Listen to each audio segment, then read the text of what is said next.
I made the realization that I was trans after I tried to do drag, and it just felt like it was still empty. I got obsessed with makeup, and at the time, my very first collection that I was obsessed with, Rupaul, was actually the spokesperson, and she looked like an ice superhero, really cool looking. RuPaul is a superhero. That I was like, I want to be that. That's who I am. I've always saw myself as like a strong female character, especially when I was younger in video gaming. My favorite game characters: Chloe from Uncharted 2, Chun-Li from Street Fighter 2, or any game where you create your own avatar. I like to make them in my likeness, so that way I'm in the game. The number one thing I always would try to do in character creation, the very first thing, can I make a woman with short hair? And like right after that, can she be like broad-shouldered and strong? Favorite characters? Probably Wheatley from Portal. Oh, this is brilliant. We can go wherever we want. Just, hold on though, where are we going? Seriously.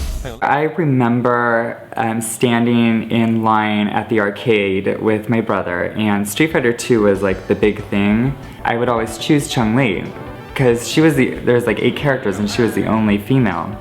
I chose her because I felt like she represented me, and none of the other characters I felt like that. And so later when Cammy came, I liked Cammy.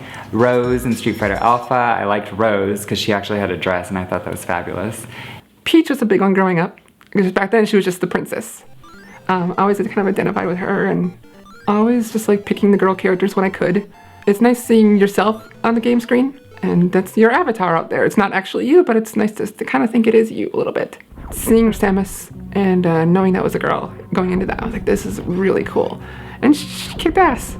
I was just actually really aware of what I was doing. Like, I'm picking her because I actually identify that way. So I really love Creme. So much. Creme is epic, and the thing about Creme is, for gamers, that character touched so many people's lives who are trans, especially trans men who just didn't have that representation in anything really. They're kind of like, I mean, trans women were at the forefront, and now trans men are like, no, we're people, we gotta get out there too. I tend to kind of lean toward characters that aren't really specifically human, because it's easier for me to relate to somebody who's not specifically set into a certain gender. Like robots, they're robots. Wheatley has a male voice, but that doesn't mean he's technically male. Plug me into that stick on the wall over there, yeah? And I'll show you something. You'll be impressed by this.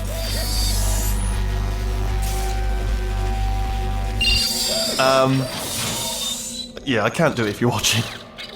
Myself being female to male transgender, it's easier for me to kind of relate to characters like that.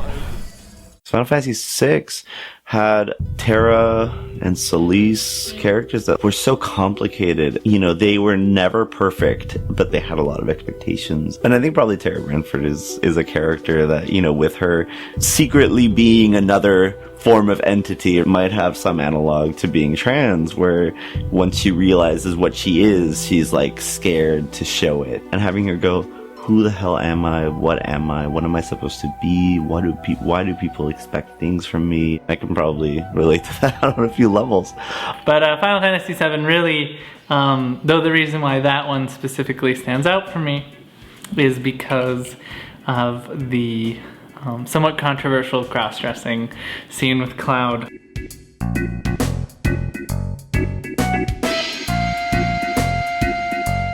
One of the characters is like kidnapped and is gonna be like coerced into sex work, so you have to infiltrate. I think there's a wig, there's clothes, I think there's makeup you can find.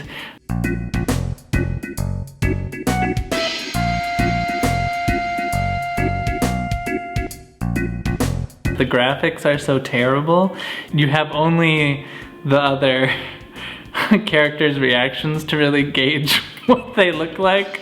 So when the characters believe like that Cloud has transitioned right to a female, like it was like a really exciting moment for me. I was just like, I want to do that. I want to wear makeup. I want to go to school and see if people notice. I just was like, I was awestruck. I couldn't believe that they were like letting me do this. I got really into cosplay, like during high school, and I almost exclusively like cosplayed like male characters. I've cosplayed Raido Kuzunoha, the 14th from Shin Megami Tensei. He's like, you know, like a button-up detective, and he has this really slick style, like these super sharp sideburns and like, you know, this like thick eyeliner, like this sort of like pretty androgynous boy.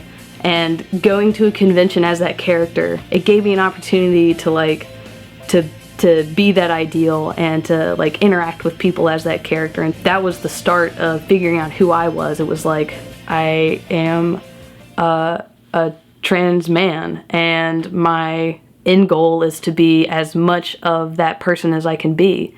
Like, I'm gonna cosplay that person every single day until they are who I see in the mirror every day. I think I probably took a lot of my inspiration from myself when I was coming out from characters like Bayonetta, who are stronger and sexy. So I got a lot of my fashion sense from superheroes and watching and playing video games. The first time I went out as a woman and as my true self, I think I remember shaking because I was just so nervous that people were going to be so mean to me. I think that's why avatars are so important, especially for like young trans kids, because they can create that identity in the game and live as that identity, especially if they're not ready to do it in, you know, in their actual reality. What playing a tabletop RPG game really helped me was to how do I verbalize what's in my head.